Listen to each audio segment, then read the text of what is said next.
সাবেক অধ্যক্ষ দুর্নীতির কারণে পরিত্যাগ করা হয়েছে এবং তিনি আমাদের অনেক টিচারদের মামলা দিয়েছেন, যার ফলে আমাদের উপর প্রভাব পড়ছে। পড়াশোনা আমরা নিয়মিত ক্লাস করতে পারছি না।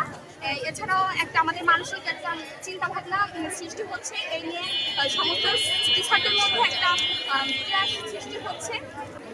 এখন আমরা এই মানববন্ধন করছি এটা কারণে যে এর থেকে আমরা প্রতিকার চাই।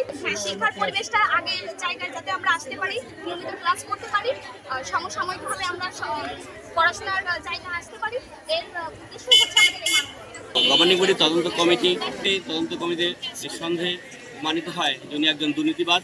তারই প্রেক্ষাপটে গভর্নিং বডি ওনাকে সাময়িক বহিষ্কার করেন এবং এই প্রেক্ষাপটে উনি কলেজটাকে ধ্বংসের পায়তারায় নেমেছেন এবং কলেজের ভারপ্রাপ্ত অধ্যক্ষ ডক্টর হোসেনা বেগম সহ শিক্ষক কর্মচারীর বিরুদ্ধে চাঁদাবাজি এবং ওনার বাসায় 25 লক্ষ টাকা আমরা চাঁদাবাজি দাবি করেছি এবং ওনার স্ত্রী এবং সন্তানকে মারধর করেছি। এই মিথ্যা মামলা উনি ফরিদপুর জজ কেটে দিয়েছেন এবং উনি বিভিন্ন জায়গায় আরও মামলা দিচ্ছেন এবং পায়তারা চালিয়ে যাচ্ছেন। অর্থাৎ উনি চান যে আমাদের হুমকি ধমকিতে এই পদে ফিরে আসতে চান।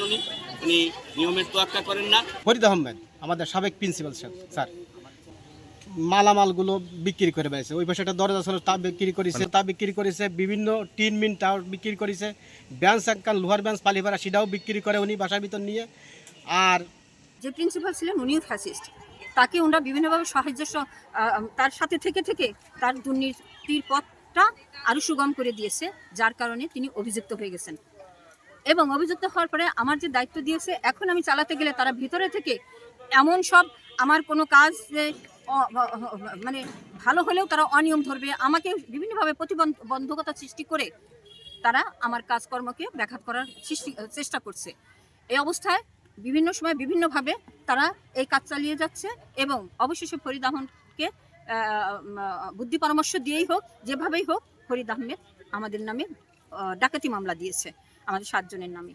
তা উনি আরও মামলা দিবেন আমাদের নামে, যাতে আমরা এই দায়িত্বে না থাকতে পারি। আমরা চলে গেলে উনি একলাই এখানে এসে বসতে পারেন। কিন্তু আসলে উনি তো এই বিষয়ে উচ্চ আদালতে মামলাও করেছেন। মামলা করলে উনি আবার উপজেলাতেও অভিযোগ দিয়েছেন। তখন উপজেলা থেকে এসে তদন্ত করে বলছে উচ্চ আদালতে মামলা থাকলে তো আপনার এটা কেউ সমাধান করতে পারবে না, উচ্চ আদালত থেকেই করবে। তাই এই যে তারপরে ওনারা চায় যে ওনাকে জোর করে এখানে বসিয়ে দিবে। আমরা এই মামলার রায়ের জন্য অপেক্ষা করছি। আসলে সর্বশেষ রায় যেটি আসবে, আদালতের যে পর্যবেক্ষণ আসবে, সে অনুযায়ী আমরা তার এই বিষয়ে ব্যবস্থা গ্রহণ করব। আর তার পূর্বে তার বিদ্যালয়ে প্রতিষ্ঠানে যাওয়ার কোনো সুযোগ নেই, যেহেতু তিনি এখন পর্যন্ত বহিষ্কৃত এবং সেটির বিষয়ে আদালত কোনো এখন পর্যন্ত সর্বশেষ রায় দেয়নি।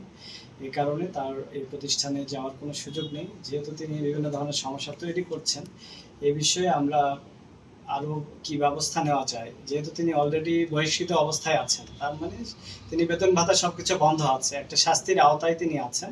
তারপরেও তিনি যেহেতু আবার অন্যান্য এটা ফৌজদারি অপরাধের মতো কিছু করার চেষ্টা করছেন, এই বিষয়ে কি ব্যবস্থা গ্রহণ করা যায় আমি প্রিন্সিপাল ম্যাডামের সাথে কথা বলে সে বিষয়ে আইনগত ব্যবস্থা আরও গ্রহণ করার চেষ্টা করি। আর শিক্ষা পরিবেশ ফিরিয়ে আনার জন্য আমি অভিভাবকদের সাথে কথা বলার জন্য কলেজে যাব এবং মাধ্যমিক শিক্ষা অফিসার সহ আমার অফিসারদের নিয়ে আমি শিক্ষার্থীদের সাথে কথা বলি। তারা কি চায়, তারা যেভাবে চাইবে আমরা শিক্ষার প্রকৃত পরিবেশ, সুন্দর পরিবেশ নিশ্চিত করার জন্য ঠিক সেভাবেই ব্যবস্থা গ্রহণ করব। শিক্ষার পরিবেশ ব্যাহত করার কোনো সুযোগ নেই। যদি কেউ ক্লাস না নেয়, ক্লাস 2 বছর না নেওয়ার তো কোনো সুযোগ নেই। যদি 2 বছর একজন ক্লাসে অনুপস্থিত থাকে, তাহলে তার তো সরকারি বেতন ভাতা পাওয়ার সকল সুবিধাই তিনি হারাবেন। এরকম যদি থাকে, সুস্পষ্ট অভিযোগ পেলে আমরা তদন্ত করব। যেমন প্রিন্সিপালের বিরুদ্ধে নিশ্চয়ই সুস্পষ্ট অভিযোগের ভিত্তিতে ব্যবস্থা নিয়েছিলেন পূর্ববর্তী কমিটি। এক্ষেত্রে কমিটি সিদ্ধান্ত নিবে, ওনার বিরুদ্ধে যদি সুস্পষ্ট অভিযোগ থাকে আবারও কমিটি নিশ্চয়ই সেটা তদন্ত করে তার বিষয়ে ব্যবস্থা করবে।